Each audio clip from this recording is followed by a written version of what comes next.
Tov. Alors écoutez, on va reprendre encore une fois le Perek Tetzain. Bien sûr, on va répéter, on va se resituer là où on s'était arrêté, si ce n'est pour Monsieur Laurent Lamy qui n'était pas avec nous la semaine dernière.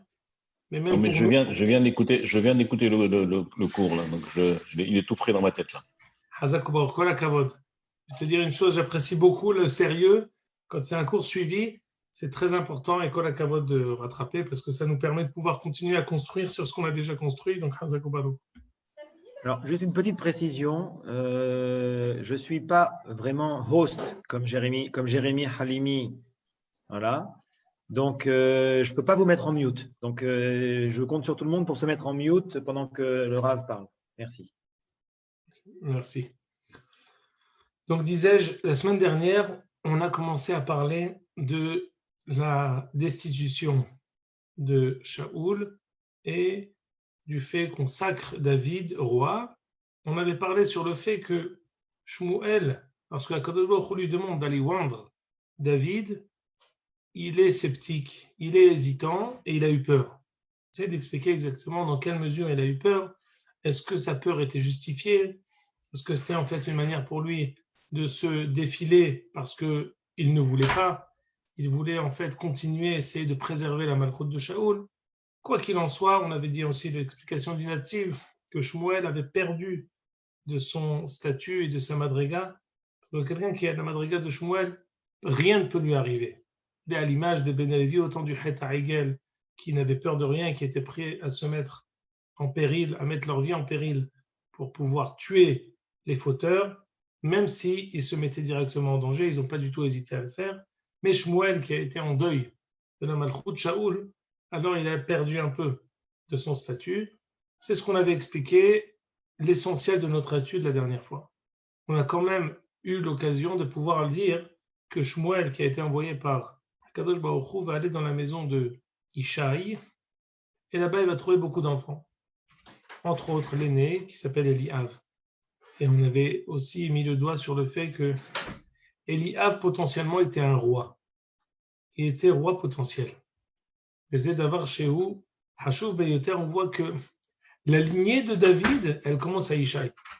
Preuve en est, il était fort possible que Eliav, le grand frère, le frère aîné de David, soit roi, si ce n'était qu'il était Baal Karas. Il se mettait en colère et ça ne peut pas être une qualité qui va avec un roi. Un roi qui n'a pas forcément le sang-froid permanent, il ne peut pas être roi. On a dit que c'est pour ça que ce prénom, il revienne. Non, je ne l'ai pas fait. Non. On a dit que c'est pour cela que Dora Aharon, de notre temps, pardon,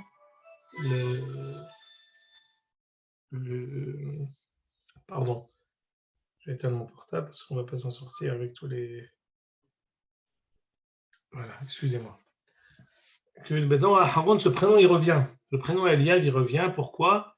Parce que on a peut-être l'occasion, maintenant qu'on est la dernière génération, de pouvoir justement réparer ce potentiel de royauté qui n'a pas réussi à s'accomplir. On a continué à dire que Shmuel va passer en revue la totalité des enfants de David jusqu'à s'y méprendre, qu'il n'y a plus d'enfants. Il n'y a plus d'enfants. Et Ishaï dit, oui, c'est vrai, il y a un dernier qui est là-bas, c'est le berger. Il est là-bas tout seul, si tu veux, je le fais venir. Il dit, amène-le tout de suite. Dès qu'il a été aperçu par Shmuel l'a oint et a dit, Zé, Melech, vas-y, continue, passe après les psukim, on ne va pas relire les psukim, passe à la page suivante, s'il te plaît, David. Encore.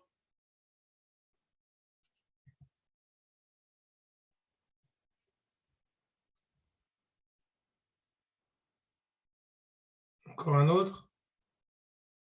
Oups. Attends, c'était bien. Une page avant, excuse-moi. Oups, voilà. Il l'a pris, il a été amené. Il était rougeau, avec des beaux yeux.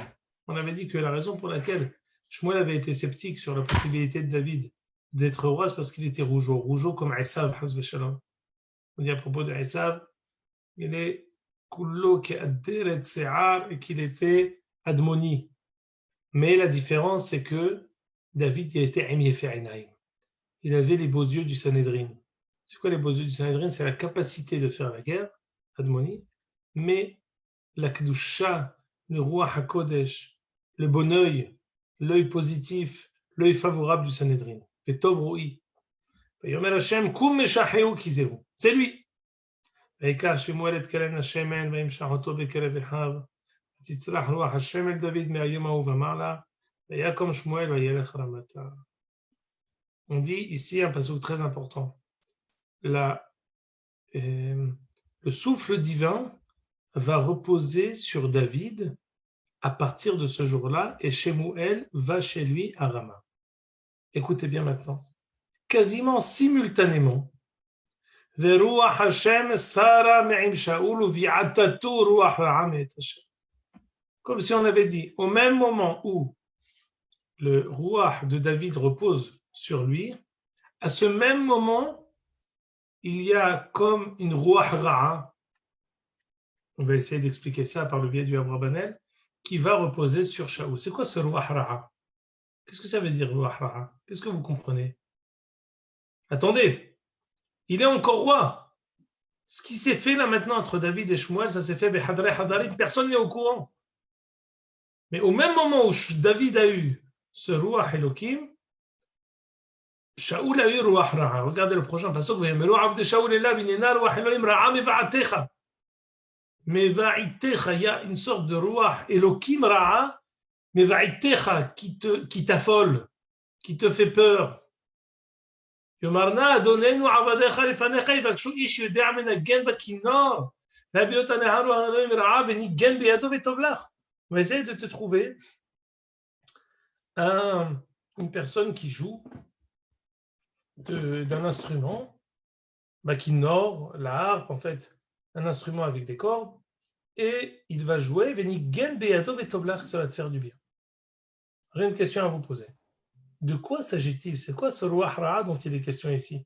Vous pouvez vous donner la parole, ouvrir. Vas-y, David. Ça fait un peu dépression, on dirait. On dirait qu'il est dépressif. Dépression. Écoute, garde ça sous le coude, on va voir bientôt. Est-ce qu'il y a une autre proposition? Tov. Je pensais aussi la même chose, dépression. Écoutez, dépression, je pense que c'est on va dire ce qu'on appelle le pshat. Et dans ce cadre-là, pour mettre un peu, pour essayer d'amener une raya à ce que vous dites, c'est que on voit que apparemment, en lui changeant les idées, c'est censé passer. Quand quelqu'un il est rentré dans une dépression, dans une tristesse profonde, quand on lui change les idées, ça lui fait du bien. Mais c'est la question, et c'est en fait l'endroit où je veux mettre le doigt, ça n'explique pas la simultanéité avec le fait qu'au même moment où c'est arrivé sur David, c'est parti de chez Shaoul. On voit Veroua Hashem Salameim Shaoul, comme s'il y avait un rapport de cause à effet. S'il était question de dépression, on peut dire que à partir du moment où Shmuel lui a dit tu es déchu, il est en dépression. Mais on voit ici que ce qui s'est passé à un endroit, on va dire, d'une certaine manière, Shaoul n'est pas au courant. Le fait que David ait été sacré roi, il ne le sait pas encore. Mais simultanément à ça, il a eu ce qu'il a eu. Vas-y, David. Non, je disais, c'est pas un peu aussi peut-être, et à ce moment-là, la dépression, ce serait juste un symptôme, que de la même manière que les Havot ou même Yosef, qu'ils avaient, tout ce qu'ils faisaient, Hachem Beyado Matzliach, que Dieu, Jacob aussi, quand il faisait quelque chose, il avait la baraka, donc la bracha, mais il a plus. En fait, quand il essayait quelque chose, ça marche plus. Et du coup, ça le rendait dépressif. Alors, écoute, j'aimerais que tu mettes les pages de Abrabanel qu'on a mis la semaine dernière. Bitzhak Abrabanel va nous donner différents éclairages. Vas-y. Ça me fait penser à un truc de physique à l'époque, de quantité de mouvement. Quand tu penses d'un côté, ça monte de l'autre. Ah, Eh bien, écoutez, monsieur l'ami, vous n'êtes pas loin de la vérité parce que je pense qu'il y a un lien profond qui n'est pas forcément physique, mais on va dire ce même phénomène physique que vous décrivez, mais spirituel. Donc, on va le voir Page ici. 3, c'est bon ou tu veux page 4? Alors, si tu peux t'avancer, j'aimerais bien voir, j'arrive pas à lire. Ah non, c'est page 4, pardon. Je vois ici. Oui, c'est page 4. C'est pas ça, c'est l'autre page, pardon. Voilà, très bien, vas-y. En bas, voilà.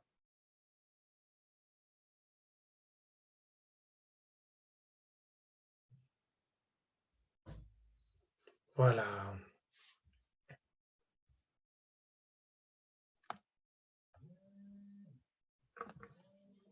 Tu veux que j'agrandisse encore? Non, c'est bon. ורוח השם שר מעם שאול.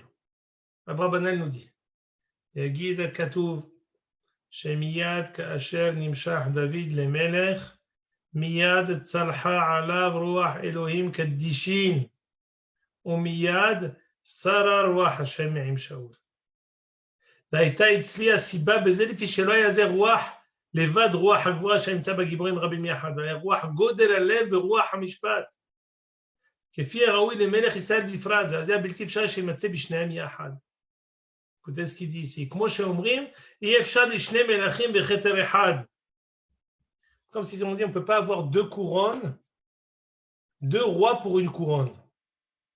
Ici, il s'agit d'un Ruach Elohim, du souffle divin. Le souffle divin, on le donne à un roi. Il ne peut pas être à deux rois. Donc, à partir du moment où c'est parti de Shaoul, c'est parti directement à David, ça a été retiré à Shaoul. C'est ça la raison sous-jacente de tout ce qu'on verra. On va essayer de le réexpliquer encore plus tard, mais en attendant, remonte en haut, David, dans la deuxième colonne en haut. On va voir ici que le Abravanel va faire une sorte de skira, quelles sont les différentes chitotes. Alors je lis. Même Amrou, Sheaya Shed, Shenichnas Bo, une sorte de, comme un mauvais esprit. Et chez David, Beniguno, et David, lorsque il jouait, Ayamar Bebi Tfila. C'est pas que le jeu de la harpe, le fait de jouer de cet instrument le sauvait. Non, c'est la prière que David prononçait au moment où il était dans son entourage de Shaoul. C'est ça ce qui le sauvait, ce n'était pas le fait qu'on joue.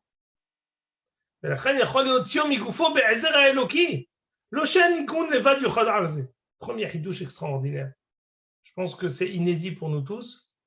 Ce qui était chez Shaoul, c'était comme une sorte de dibouk. Il y avait une sorte de mauvais esprit spirituel qui était en lui. Et David, il arrivait en priant à Kadosh Baruch Hu à le libérer de ça. Mais dès qu'il partait, ça revenait. Premier pirouche. Deuxième pirouche. She'aya alav, she'aya holi tiv'ish horiyi. Comme s'il avait une sorte de marash hora. Il est rentré dans une sorte de dépression. Marash hora, quelque chose qui... l'angoisse qui nourrit l'angoisse. Et en lui faisant, en jouant de la harpe, ça lui changeait d'air, ça lui changeait d'humeur. Écoutez bien maintenant.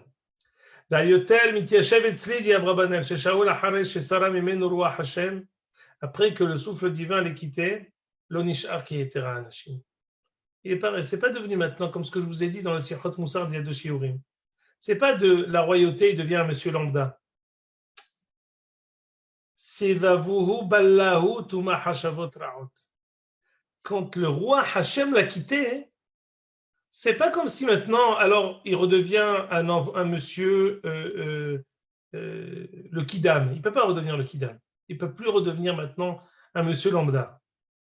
Cet endroit, cette place qui était prise par le roi Hachem, il s'est rempli par des mauvaises choses. Lesquelles? Il est rentré dans une sorte de leitmotiv, dans une sorte de, on va dire, c'est devenu comme une obsession, voilà.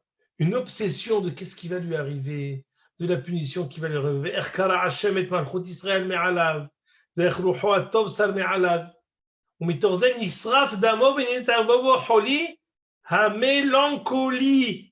Vous le voyez écrit ici? Mélancolia. המתהווה באדם משרפת הדם והאדומה השרופה. Voilà. Merci d'avoir entouré. C'est ici, le Abrabanel nous dit, il s'agit ici de, là, il est rentré dans une, comme ce que dit David, ça veut dire c'est une dépression, une mélancolie profonde, comme quelqu'un qui est tout le temps en train de ressasser, de ruminer, de tourner autour de la situation où il était avant et la situation où il se trouve maintenant. Les médecins ont écrit chez Baholi Azé, il passait d'Adimion la Koach HaMechashev, c'est fini.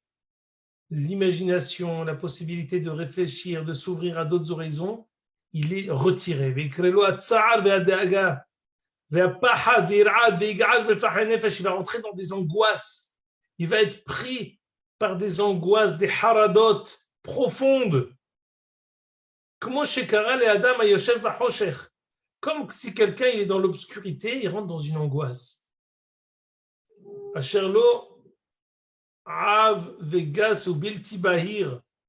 זה אמר ביעתתו רוח רעה, שמתגעש ומתחרד פעמים רבות. Abrabanel nous dit non, c'était ni un shed, c'était ni une sorte de marash hora, une sorte de dépression, non, c'était bien plus fort. Il est rentré dans la situation, ça rejoint un peu la précédente, mais la situation dans laquelle il se trouvait a généré un vide. Ce vide-là lui a donné la possibilité, l'a poussé à être enclin à penser constamment là où il était, là où il se trouve maintenant, et il est rentré dans une mélancolie profonde, une dépression, des angoisses qui lui ont fait ce qu'ils lui ont fait. Maintenant, on peut revenir maintenant, David, au texte.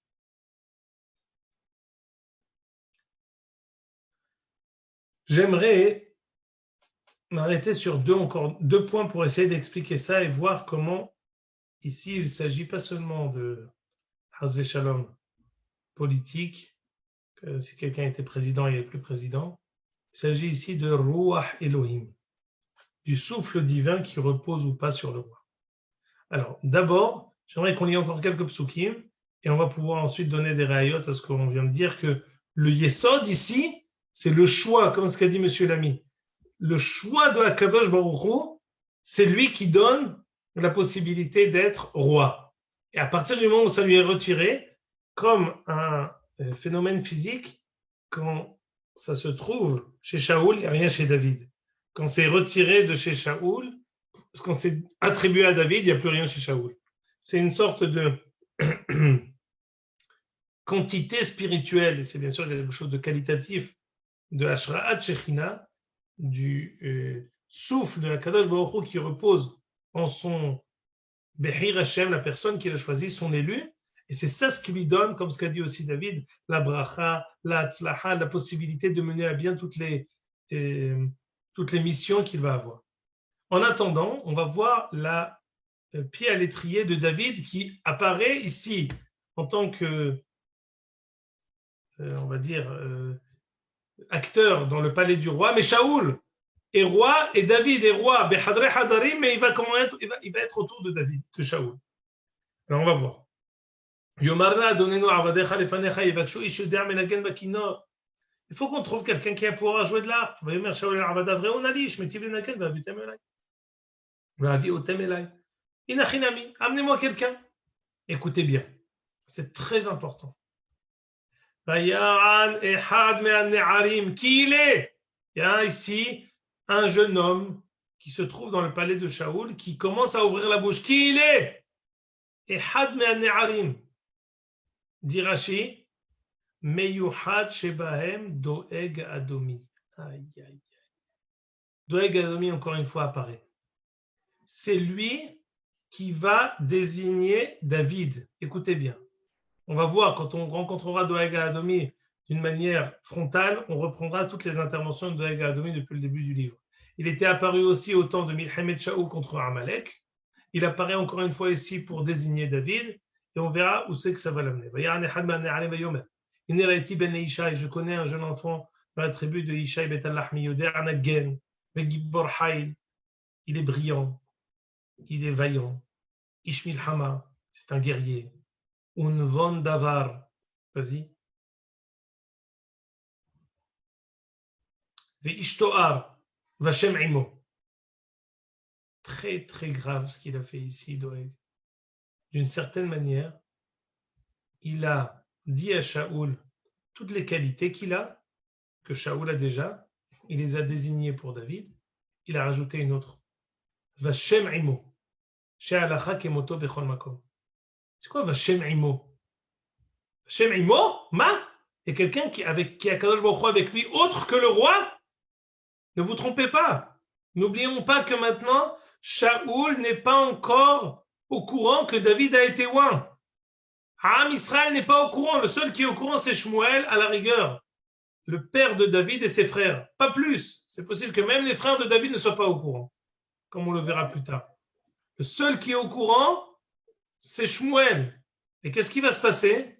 On va voir que ici, Doeg, quand il va désigner, comment dire, Baouchaba Olivier, quand il va désigner David, qu'est-ce qu'il va dire? Il va donner des toharim extraordinaires. Il va rajouter un qui va éveiller la jalousie profonde de Shaoul. Vashem Imo. À chaque fois, quand il a entendu tous les toharim précédents, Shaoul il s'est dit moi aussi, Gibor Haïl, Ish Nevon Davar, Ish Toa, moi aussi. Vashem Imo? Non. Ça, c'est quelque chose qui est propre au roi. Comme ce qu'on dit dans la Havdalah, David, Lechol Derachav Maskil, Vashem Imo Ken Ya'iman Tamid. David, Lechol Derachav Maskil. À propos de Shaoul, on a dit, Bechol Asher Ifne Yarshia. Tout ce qu'il fait, Yarshia, il a réussi à battre ses ennemis. Pour David, David, Lechol Derachav Maskil, Vashem Imo. She'alacha kemoto bechol makom. Regarde, descendre dans Rashi, jusqu'à ce que je vois si Rashi ramène cette Gemara que je vous dis à l'oral. Et comment il sait Rashi que c'est Doeg Adoni? Ah, il y a un remez. Descends un peu, excuse-moi, encore un peu.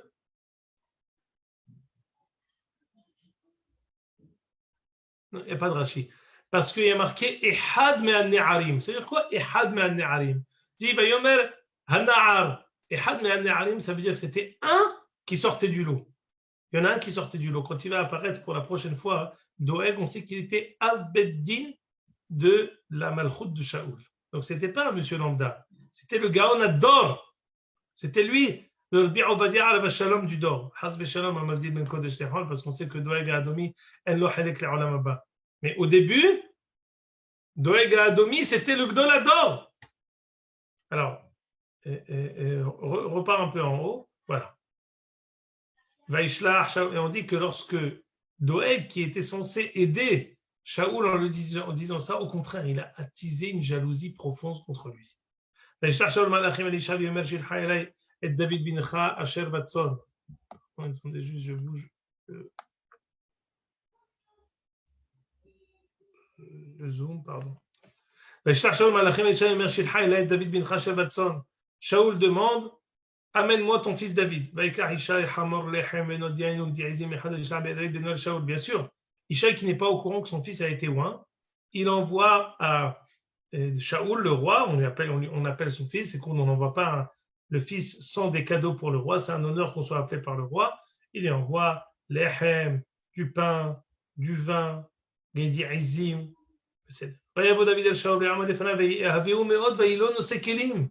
Quand il a vu Shaoul David, il l'a beaucoup aimé, à tel point que David est devenu l'écuyer de Shaoul. Je te demande la permission qu'il reste chez moi de manière fixe. Il m'a beaucoup plu, il a trouvé grâce à mes yeux. Lorsque Shaoul était touché de la mélancolie profonde qui le connaissait, au contraire, ça lui faisait du bien. Et Sarah me'alav ruach hara. Très bien. Très très bien. Maintenant, on est avant un des prakim les plus passionnants de tout le Tanakh, c'est la rencontre entre David et Goliath. On est Perek Yud Zayin de Shmuel Aleph, on est avant David et Goliath, le fameux, l'unique et l'incontournable David et Goliath. Avant qu'on rentre dans cet épisode de David et Goliath, j'aimerais vous faire remarquer ici une autre illustration du phénomène qu'on a mentionné ici. À partir du moment où la malchoute elle est passée de Shaoul à David, Shaoul ne réussit plus. C'est pas seulement une incapacité physique, qu'il est triste et qu'il a l'impression que ça, il a été déchu, c'est quelque chose de spirituel et de quelque chose de mamachi, quelque chose de tangible. Comment on le voit? Alors permettez-moi de lire avec vous les prakim. On le relira la semaine prochaine quand on expliquera d'une manière plus profonde le duel entre David et Goliath. Mais pour pouvoir étudier ce qu'on va faire, on va parcourir ce pérec maintenant pour arriver à un passage. Les Pélishtim, ce sont... Si tu veux, on peut aller directement au Passouk, hein, si j'ai la source.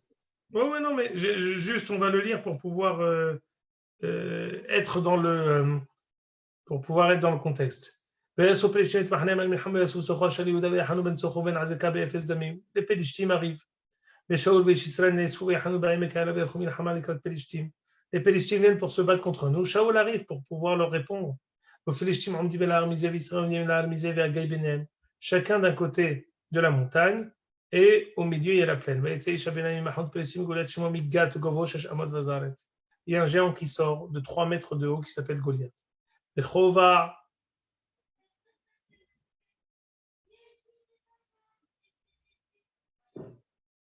Nehoshet al Rosho, il avait un casque d'airain. Les Shirion, Kaskasim, Houlavouch, Mishkala, Shirion, Hameshtalefim, Shkal Nehoshet, il avait une armure très lourde. Mitzad Nehoshet al Ragla, Vichidon Nehoshet Meketefa, une armure qui le couvrait du tête aux pieds. Vichet Hanito Kimnor Gimela, Evet Hanito Sheshmot Shekanim Barzel, Menoseat Sina, Olechifanav. Il avait aussi des armes blanches qui étaient très respectables. Yamod Vekraim Ma'archot.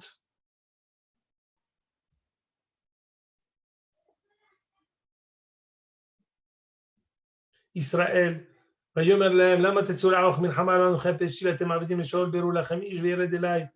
vous leurrez? Désignez quelqu'un contre moi, je ne vais en faire qu'une bouchée. S'il arrive à me battre, nous deviendrons, nous tous, moi-même et tous les Philistins, nous deviendrons vos avadim. Si par contre c'est moi qui le gagne, c'est vous qui deviendrez nos serviteurs, nos esclaves. Moi je blasphème les armées d'Israël, donnez-moi une personne que je n'en fasse qu'une bouchée. Shaoul.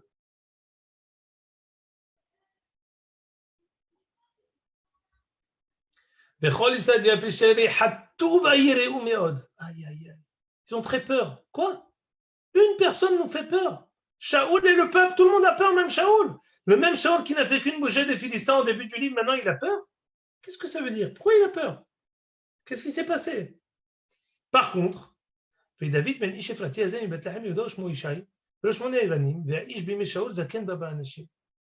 y avait David qui était le fils de quelqu'un d'important qui s'appelait Ishaï, qui avait 8 garçons. Et Ishaï était Zaken Baba Anashim, il était important, connu, c'était une notabilité. Il y a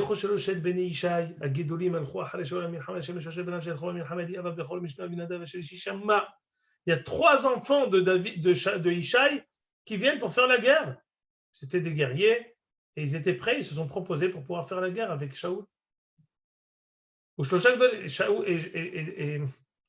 Et Ishaï a envoyé ses 3 grands. Et David tandis que David, lui, il est resté pour pouvoir faire paître le bétail de son père. Pendant 40 jours, il a blasphémé et il a lancé un défi à Israël. Amène-leur des victuailles. Donne-leur le maximum de victuailles pour qu'ils puissent subsister. Vas-y, continue, on fonce.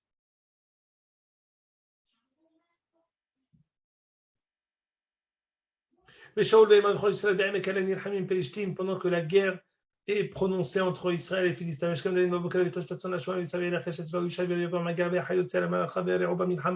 Il a vu qu'ils étaient en pleine guerre. David s'est approché alors que la guerre battait son plein. Ils étaient ma'aracha ou ma'aracha. Campement face à l'autre campement. David s'est permis d'abandonner tous les ustensiles, tous les biens, tous les victuailles qu'il avait entre ses mains. Il a demandé à ses frères, comment allez-vous? Il leur parle. Pendant qu'il leur parle, Isha Benaim, cet homme-là, Goliath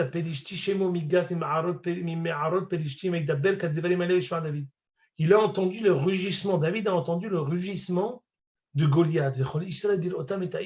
Chaque fois qu'il sortait, il affolait tout le monde. Ils étaient tous affolés et pris d'une peur terrible quand il apparaissait. Avez-vous vu cette personne-là qui affole tout Israël? La personne qui réussira à se mesurer à lui,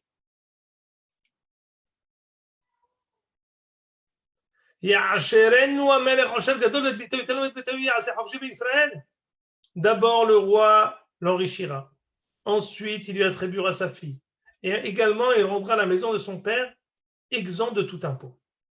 Alors maintenant je vais te demander, et David, de passer au Pasuk Lametchet. On passe pour pouvoir arriver au vif du sujet, ce que je voulais ramener.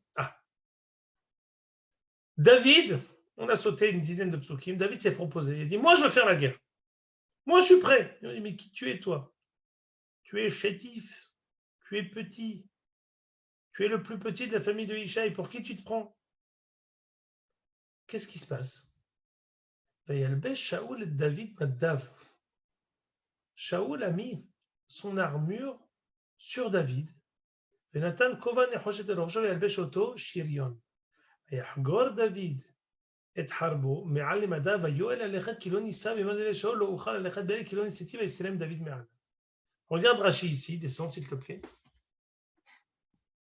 Un tout petit peu. Écoute bien. On voit que c'était au début les habits de Shaoul et après, au milieu du passouk, c'est devenu les habits de David. Et David Maddav. David a mis son uniforme, ses habits de guerre. Pourquoi ces habits? Ce n'étaient pas les siens, c'est les habits de Shaoul.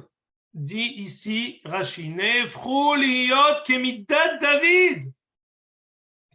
Du fait qu'il ait été oint préalablement, d'une manière automatique, l'armure de Shaoul a été réajustée au midot de David. Mishenimshach beshemen hamishcha. Shaoul était grand. Il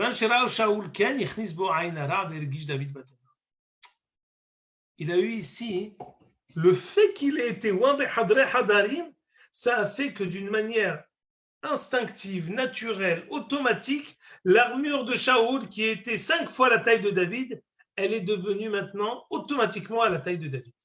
Maintenant, j'ai une question à vous poser. On sait, je te demande s'il te plaît, David, de revenir à l'autre passouk que je t'ai demandé de trouver au début du Sefer.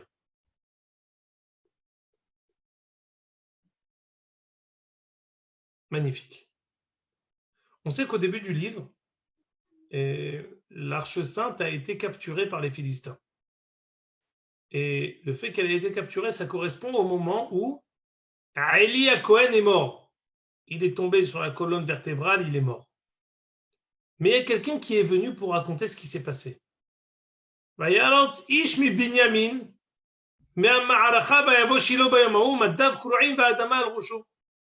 un certain Ishmi Binyamin qui va venir, qui va nous dire ce qui s'est passé quand on a fait la guerre contre les Philistins, comme quoi le Haron Hashem a été pris, et que c'est une catastrophe, qu'on est en train de perdre contre eux. C'est qui ce Ish Binyamin? On est au début du livre, on est encore au temps de Shmuel.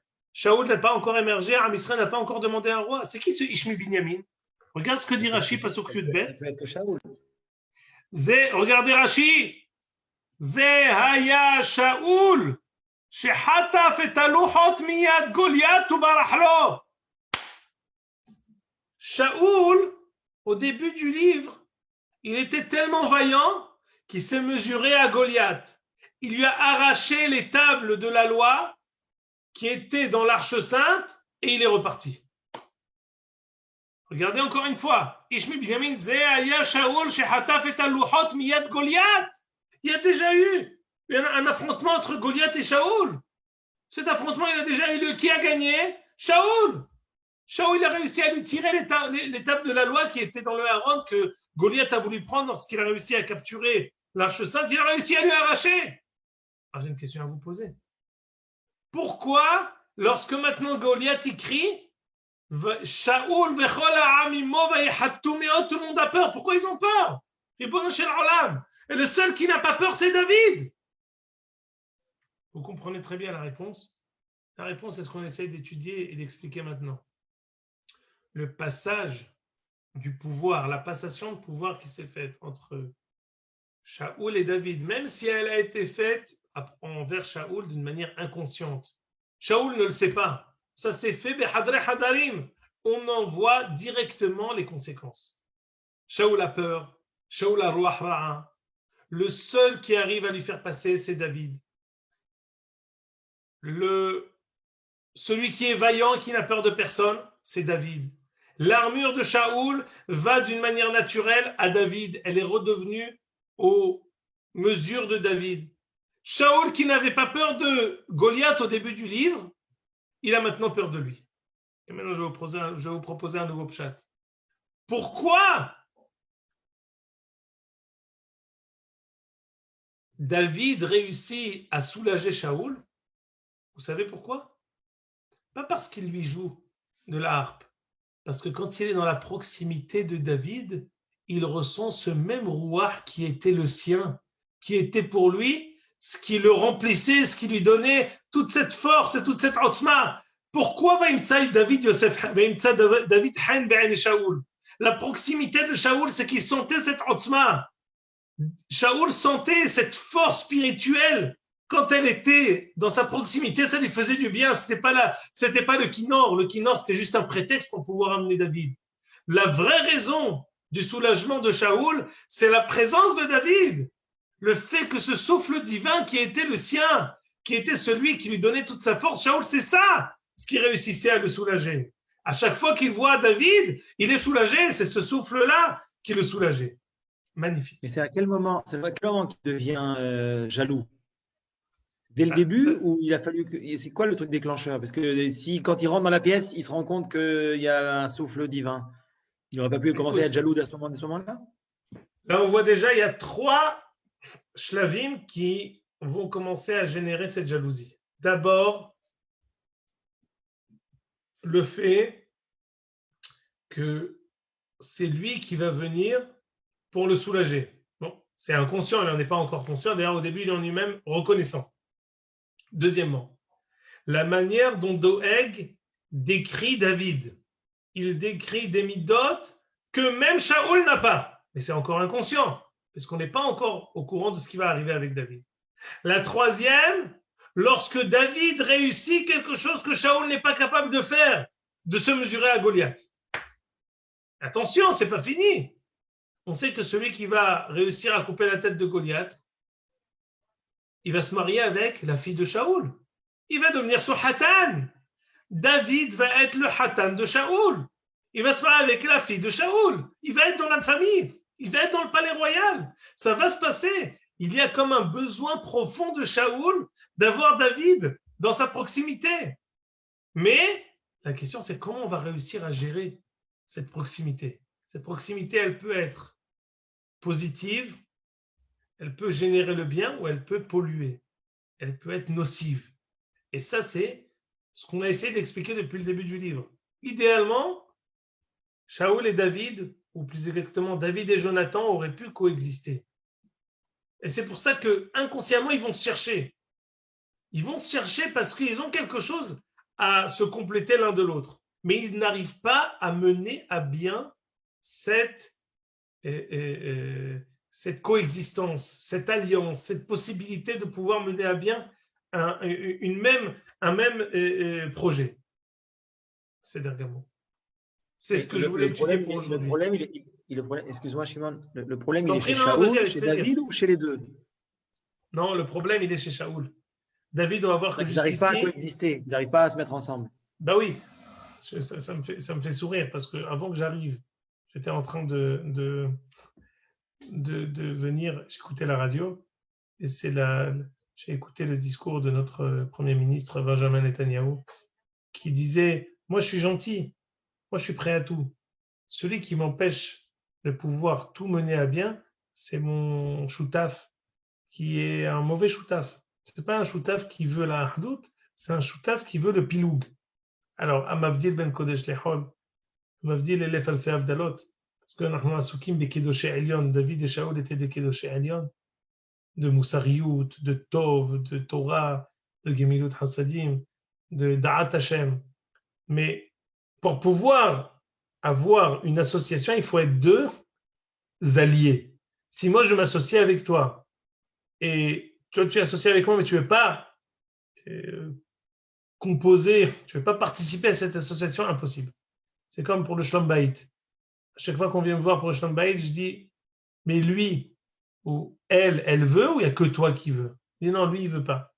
Très difficile.